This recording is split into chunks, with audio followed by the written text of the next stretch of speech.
Assalamualaikum warahmatullahi wabarakatuh. Kita bertemu lagi anak-anak pada pembelajaran muatan IPS.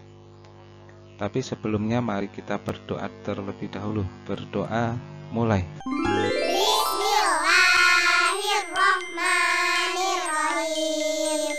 Rabbi zidni ilma warzuqni fahma. Amin. Cukup. Kita masuk pada tema 2, udara bersih bagi kesehatan, muatan IPS KD 3.2 dan 4.2. Jenis-jenis kegiatan ekonomi masyarakat. Kegiatan ekonomi masyarakat ini berhubungan dengan proses pemenuhan kebutuhan hidup. Berikut jenis kegiatan yang dilakukan manusia untuk memenuhi kebutuhan hidupnya.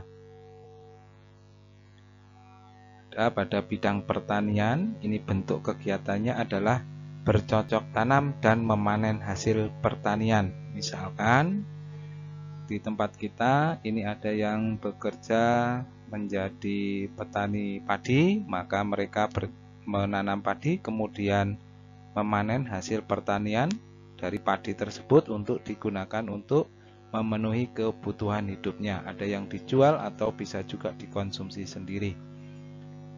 Yang berikutnya ini ada pada bidang perkebunan.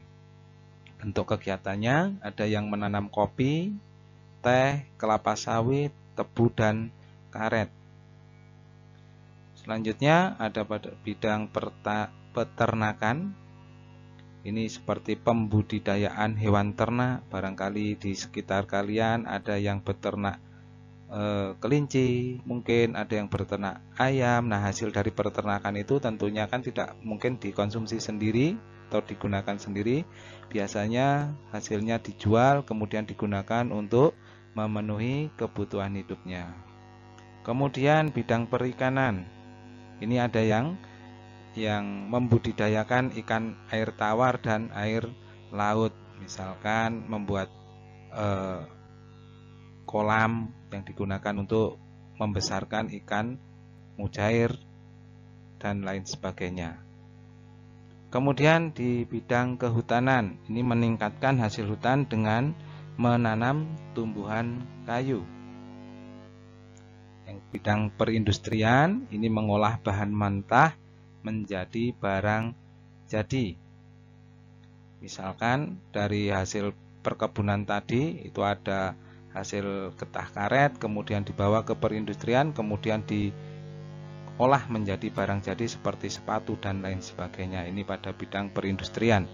Kemudian pelayanan jasa, ini melayani masyarakat seperti tukang cukur, kemudian dokter, montir, dan lain sebagainya.